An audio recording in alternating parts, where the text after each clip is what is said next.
For those who are connecting for the first time, okay, please be there in a quiet place. The only requisite is to be there in a quiet place because this is a live lecture, so I don't want any disturbance to be disturbing the others. Okay. Now, I think the last lecture we had the introduction about this series. We also had a word about the normal values. If you remember, we also had a word about normal values of the CBC, and then we had a word about the blood indices like MCV, MCH, MCHC. What are the normal values? And remember, we had gone through the uh, investigations. Like we all know, CBC is the most common investigation performed, the most important as a first line of investigation to diagnose anything. Also, there are about various things we never looked into in case of CBC, and that is what is my plan is to go through so that we all can understand about the most common investigation. Maybe practically also for the student it is important as well as for the others it is important. Now this particular slide, now remember reticulocyte count.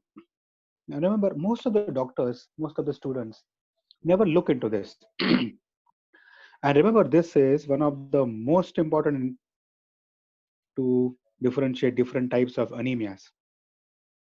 Remember, reticulocyte count. Let me first go through what are reticulocytes. Are the immature RBCs. So reticulocytes are the immature RBCs which are normally there in the blood circulation. It's only about 1%. You can see 1 to 2%. So normally these immature RBCs are there in circulation, only 1 to 2%. The number, as you see in the picture, helps to determine the causes of anemia. Let me first zoom this so that we can understand. Right. If you think the slide is good, you can take the screenshot. You can take the screenshot if you think the slide is good. So reticulocyte count is an immature RBCs, if you can see, and the number helps to determine the cause of an anemia.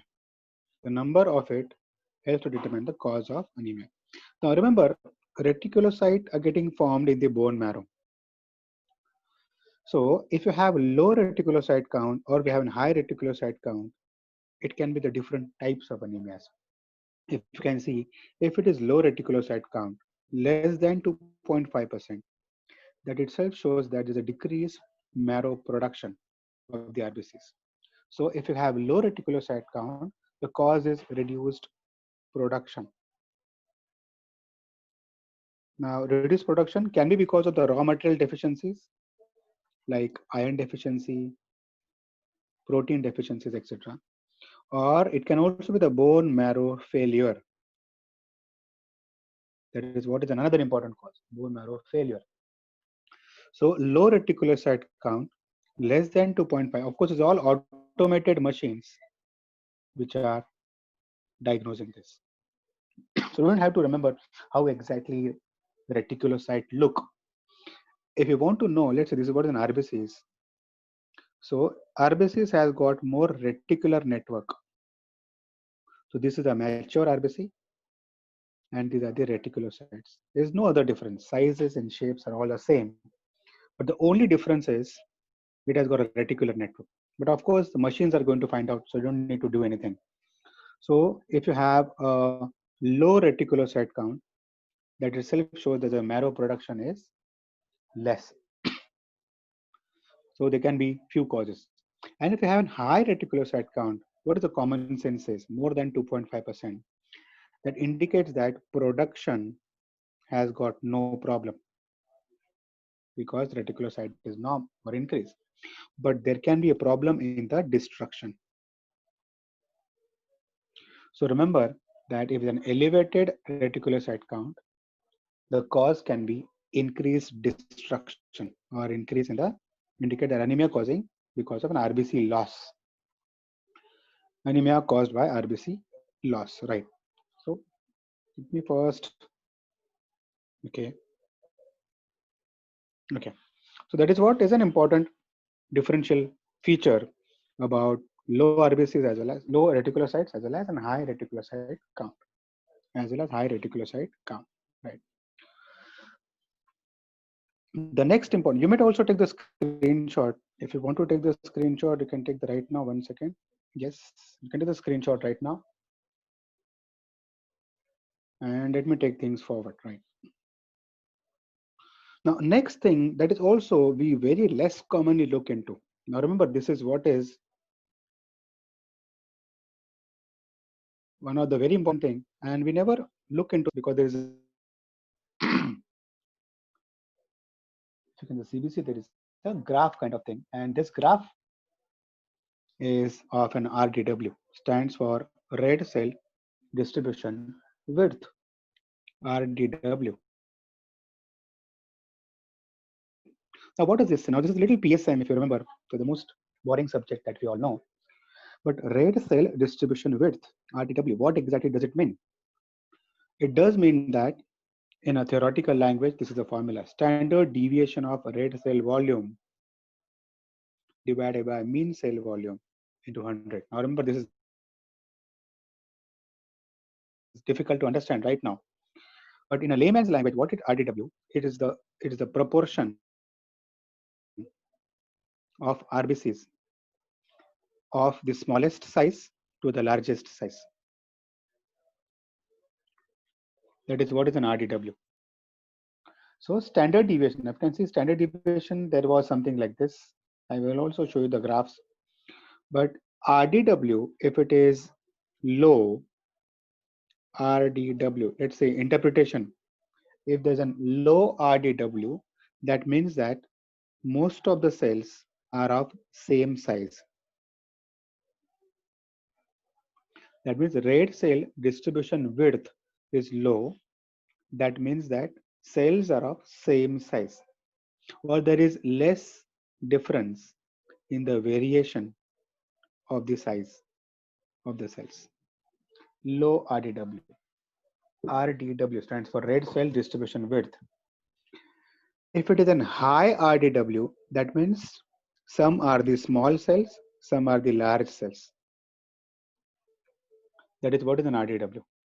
I am going to the interpretation of this, but remember the RDW is the investigation for looking at the variation in the size of the RBCs. Variation in the size of the RBCs, and that is what is RDW. So normal value is the ratio is about 11 to 15%. If elevated, that suggests that large variability in the sizes of an RBCs. And when does it occur? When exactly does it occur? That is what is an interpretation. Let me show the next slide so that we can understand. Okay, let's see. The slide has got nothing to say in this, but let me interpret it like this. Okay, because if you remember, if there are variation, yes, if there is a variation in the size, if there is large variation in the size, that means there is a production problem, right? That means there is a production problem. I think nobody please write on the board because the things are getting disturbed. Otherwise, yes. So we discussed about an RDW, red cell distribution width, that is difference in the size of an RBCs. Difference in the size of an RBCs. Let's say, for example, if you have an iron deficiency anemia, that means the all RBCs will be smaller. That means there will be also variation in the size. So that now this slide is common slide that we all know. We have definition of an anemia like decrease in oxygen carrying capacity of the blood. It can be erythrocyte loss. It can be because of the bleeding. I remember in this particular case, the reticulocyte count will be more because of the erythrocyte. Patient can be bleeding from somewhere. It can also be decrease in the erythrocyte production.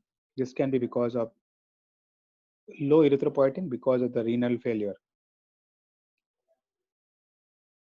Because of the renal failure, or because of decrease in the marrow response to erythropoietin. This is because of the raw material deficiencies. And increase in the erythrocyte destruction can be hemolytic anemia, in which there is an more hemolytic anemia, right? Maybe because of more erythrocyte anemia.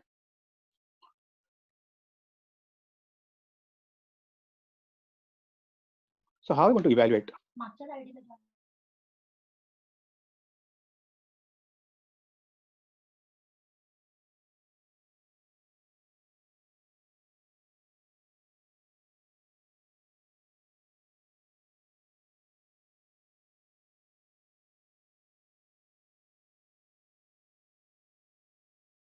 If yes, then the patient may have anemia. Otherwise, they can be fine.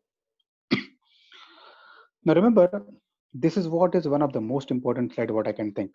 Let's first go through this particular slide in little detail about how I'm going to evaluate a patient with anemia.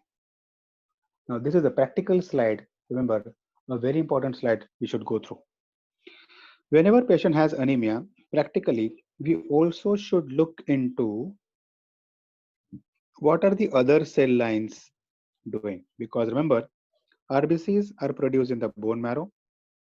If there is a bone marrow problem, bone marrow also produces WBCs and platelets.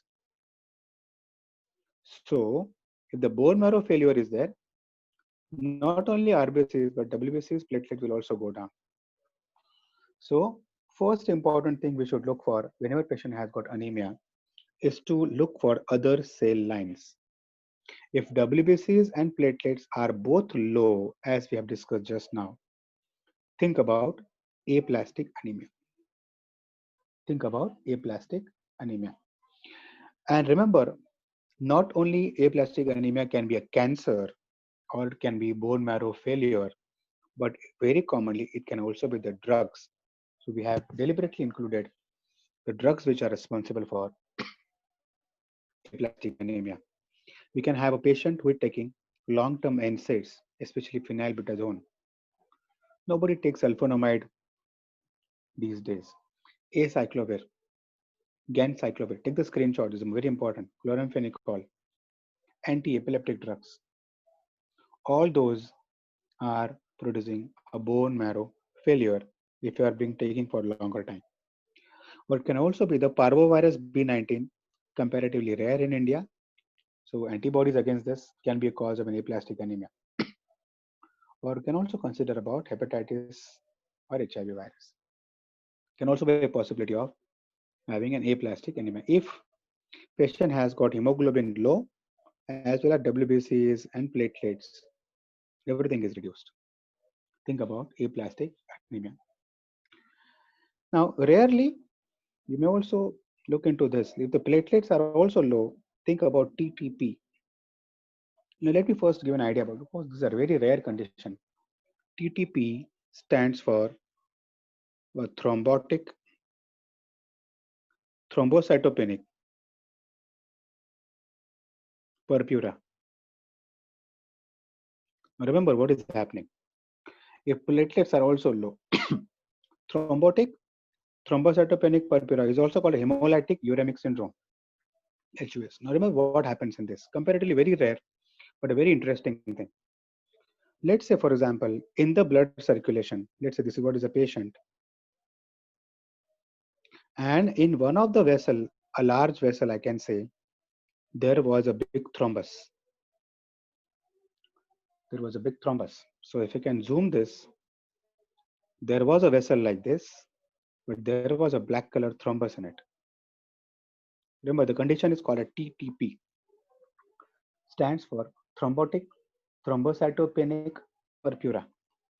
So what will happen when the patient has the blood that is flowing through the vessels? Because of the thrombus, RBCs, platelets getting friction with the thrombus. There is a friction occurring in the thrombus, and the friction causes a rupture of the RBCs and platelets, and that causes low RBCs and low platelets.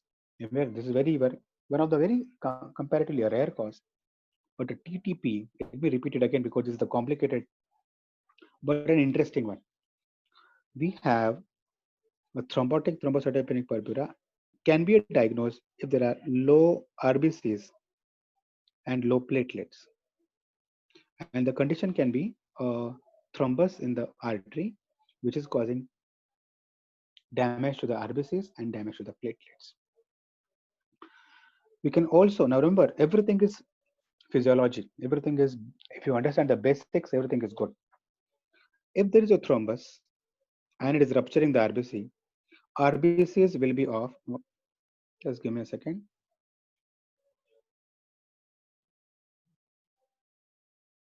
Just give me a second.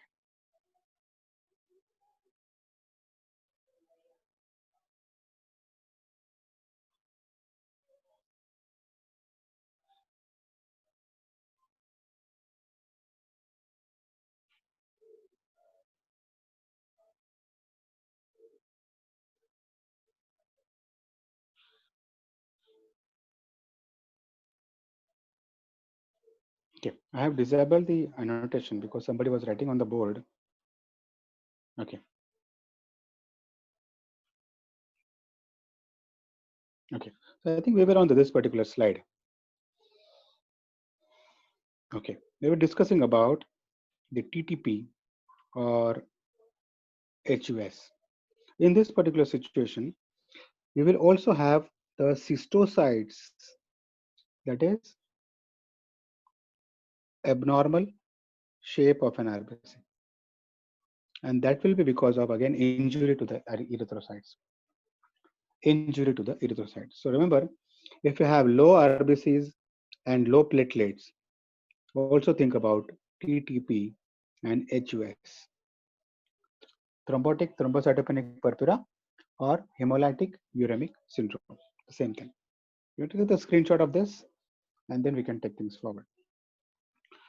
Yes. Now I was waiting for this particular slide so that we can summarize whatever we have learned till now. You may take the screenshot after the writing is being done. Take the screenshot after the writing will be done. So if you have anemia, let me first summarize whatever we have learned till now. First thing to go for is the reticulocyte count. If it is less than 2.5, that means there is a production problem. And if there is a production problem, look for the morphology of the RBC. That means I'm talking about the indices, blood indices. So if patient have normal reticulocyte count and the blood indices shows that it is normocytic normochromic anemia, then patient can have etiology is marrow damage, decreased erythropoietin. It's very simple to understand by the flow charts. The patient has got low reticulocyte count, morphology of the RBCs is normal, then it can be damage in the bone marrow or decrease in the erythropoietin or decrease in the erythropoietin. It can be a renal failure, right? If there is a low reticulocyte count and is a microcytic or macrocytic,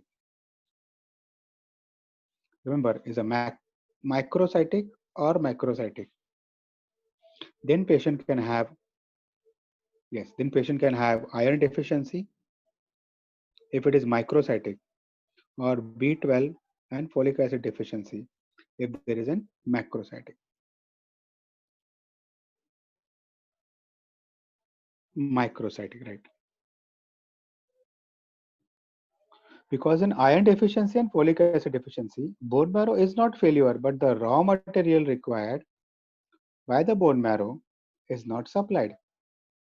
So even if machines are there, machines cannot work because the bone marrow is not supplied with the nutrition. So in iron deficiency anemia, as well as B12 deficiency anemia, you have low reticulocyte count. It's very simple to understand because the raw material is not supplied. Same thing also applies with the protein deficiency anemias, etc. So as you see in the picture, we have microcytic or macrocytic. If it is microcytic, it means it is an iron deficiency. Macrocytic, it is an B12 and folic acid deficiency. B12 and folic acid deficiency. Now let's go to the other side of the flow chart.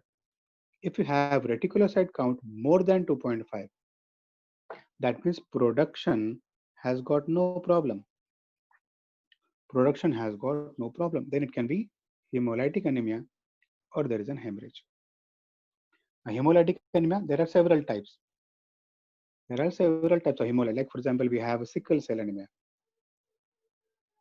We also have a thalassemias. Or we can also have, you must have heard about that spherocytosis, elliptocytosis, etc.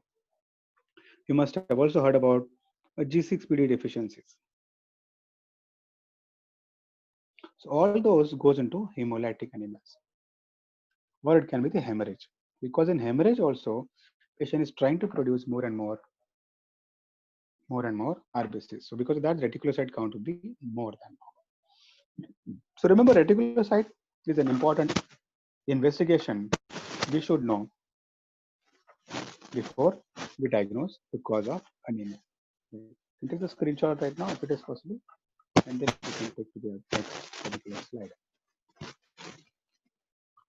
So now this explains about the other thing. Like for example, if MCV, as we know, what is MCV is a mean corpuscular volume, is less than 80, it is a microcytic anemia.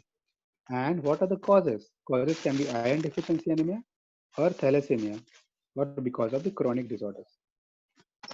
Because of chronic disorders. So remember, in iron deficiency anemia, MCVV is low, and also the reticulocyte count is also low. Thalassemia, MCV is low, but reticulocyte count is high. Now remember what is happening. So combination goes like this. If it is low MCV and high reticulocyte count, it is thalassemia. If it is low MCV and low reticulocyte count, it is iron deficiency anemia. It is very simple to understand right now. Because in both thalassemias as well as iron deficiency anemias, we have MCV is low.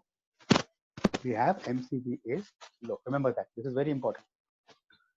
So if MCV is low, to differentiate iron deficiency anemia and thalassemia, do the reticulocyte count. Do the reticulocyte count. If you want to differentiate between the iron deficiency as well as thalassemia. And third is comparatively rare. So we have 1, 2, and 3. Remember, the flow chart is important, but you must understand. Can I take the screenshot right now? There's an important slide. But what I've written here is very important. How to differentiate iron deficiency anemia from thalassemia, looking at the reticulocyte count. Looking at the reticulocyte count.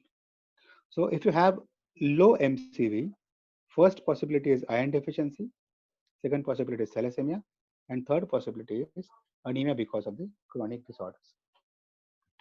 You can also differentiate between the different causes by looking at serum iron, ferritin, and TIBC.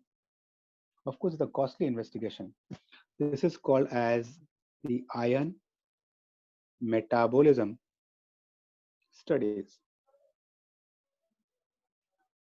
Differentiate between the different causes of low MCV. The MCV is low. We can differentiate 3 different causes looking at iron, ferritin, and TIBC. Let me go to the parent slide. Okay. So in this particular slide, what are we trying to do? We are trying to differentiate the differential diagnosis of low MCV. Differential diagnosis of low MCV. First thing we have understood that do the reticulocyte count. If it is low, is an iron deficiency anemia. If it is high, it can be thalassemias. Other thing what we can do, let me have a red pen, is check the iron, ferritin, and TIBC. In iron deficiency anemia, as you see in the slide, look for the source of chronic bleeding. It can be menses or it can be through rectum. Also, understand that if the low MCV is there and serum iron ferritin are low, iron is low and ferritin is low. As you know, it is an iron deficiency anemia. But if it is normal, it is thalassemia. It is thalassemia. Now remember, take the screenshot right now. I'm going to have a whiteboard right now because this is very important to be understood on a whiteboard. Take the screenshot and I'm flipping to my whiteboard. I'm flipping to my whiteboard. Just give me a minute. Okay, this is what is a regular whiteboard we have. As all of you know, whiteboard discussions are much better sometimes. So let's say what we have understood in that particular slide. If you have, okay, if you have a low MCV, that means less than 90 microns cube. And first thing is we can differentiate between causes of low MCV looking at the reticulocyte count. So if reticulocyte count is low, it is iron deficiency anemia. If it is high, it was thalassemia. Second important way we can differentiate is by doing the serum iron and serum ferritin.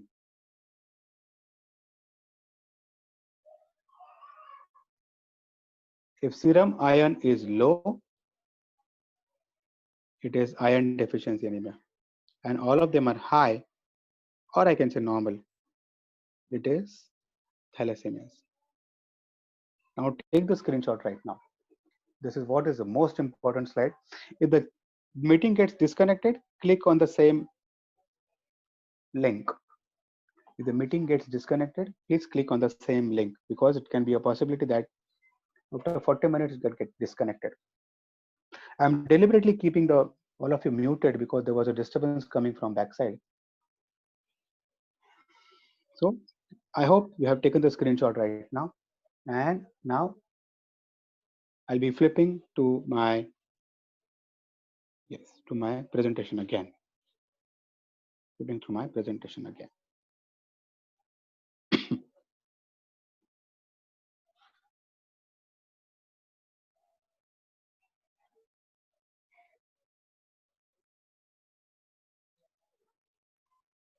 Okay, so this was the slide we were in.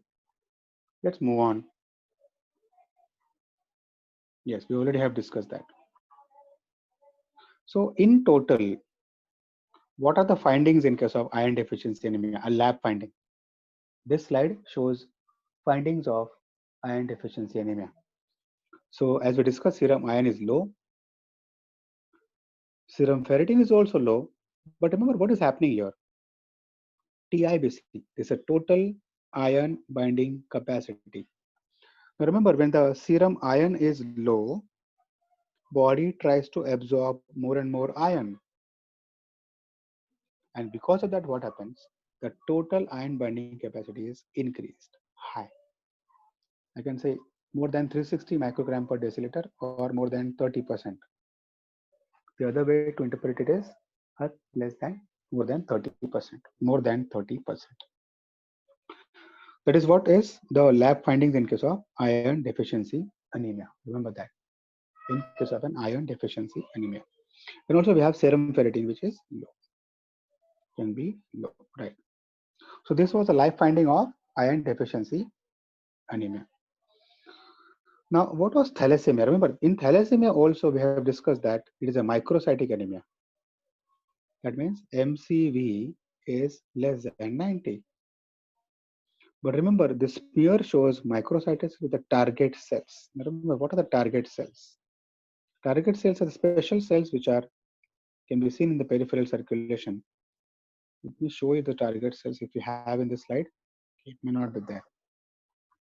And third differential diagnosis is of a low MCV is anemia of chronic disorders, and that can be usually normocytic and normochromic. Sometimes can be hypochromic and microcytic. Occurs with people we have chronic inflammatory conditions like collagen vascular disorders, malignancy, as well as chronic infections. Not that important, but it is an important entity, right? Now remember, if MCV is 80 to 100, that means this is normal. This is a normal situation in which MCV is 80 to 100. It's called a normocytic anemia.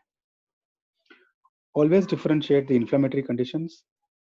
Consider checking the indirect bilirubin, LDH, haptoglobin reticulocyte count, just for the sake of knowing the it may be a recent hemorrhage, or it can be destroying. RBCs can be getting destroyed. So what are the causes of normocytic anemia that we talked about right now? It can be recent bleeding. I just had a word about. It can also be nutritional anemia, early B12 iron deficiency. Remember, it takes time for the RBC size to change. So early nutritional anemias always are normocytic. Early nutritional anemias I'm talking about can be normocytic. So even a folic acid deficiency, B12 deficiency,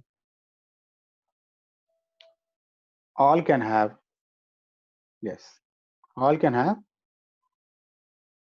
a normocytic anemias. Anemia because of renal insufficiency, renal failure, because of a low erythropoietin can be a normocytic anemia. Anemia because of chronic infection, hemolysis, recent hemolysis, or a primary bone marrow disorder. Primary bone marrow disorder. So all those can be a differential diagnosis. If the anemia is normocytic, that means normal size of an RBC. Normal size of an RBC. You can take the screenshot right now, and then we can take things forward. If the meeting gets disconnected, connect it one more time at least. We can take for at least 1 hour. There is an adequate time we can take. There is an adequate time. So if MCV is high, more than 100, remember we talked about this, is a vitamin B12 and folic acid deficiency. It can be a deficiency of B12 as well as folic acid. What is the reason? Now remember, the reason behind, yes, the reason behind increase in the size of the RBC is because of the defect in the maturity. Remember, when the RBCs are becoming mature in the bone marrow, if you remember physiology, in the bone marrow, when the RBCs are getting mature, the size goes on reducing. The size goes on reducing. And if the patient has got folic acid and B12 deficiency, the maturity doesn't happen. That means some steps of the maturity are skipped, and that will lead to macrocytic anemias. That will lead to macrocytic anemias. Remember that. So macrocytic anemias is because of defect in the maturity. RBCs are taking less time to become mature, and that can produce the macrocytic anemias, or size of the RBCs can go more than normal in that particular case. In that particular case, it can go more than normal, right? It can go more than normal. So this is what is a slide which is discussing about the MCV, that is more than normal the size. What exactly can be the differential diagnosis in that particular case? In that particular case. Let me move on to the next slide. So there is a macrocytic anemia. It can be these differential diagnoses. Like for example, this is what is the slide again. Macrocytic, that means MCV more than 90. A chronic alcoholic, a liver disease, all of them can be folic acid and B12 deficiencies. Because all of us know alcoholic do not take fruits and green leafy vegetables. That is common sense. So alcoholic ultimately becomes anemic because of folic acid and B12 deficiency. They become anemic because of folic acid and B12 deficiencies. And B12 deficiencies. You can also have a thyroid disease. Again, because of the defect in folic acid, B12 metabolisms. Thyroid reduces metabolism. Then also some drugs like, for example, hydroxyurea. We don't use these drugs so commonly, but this can be the possibility. So macrocytic anemias can be these differential diagnoses.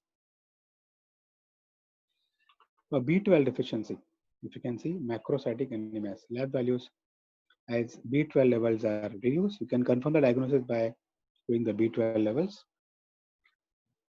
And we also have elevated serum methylmalonic acid and homocysteine because these are degraded by B12.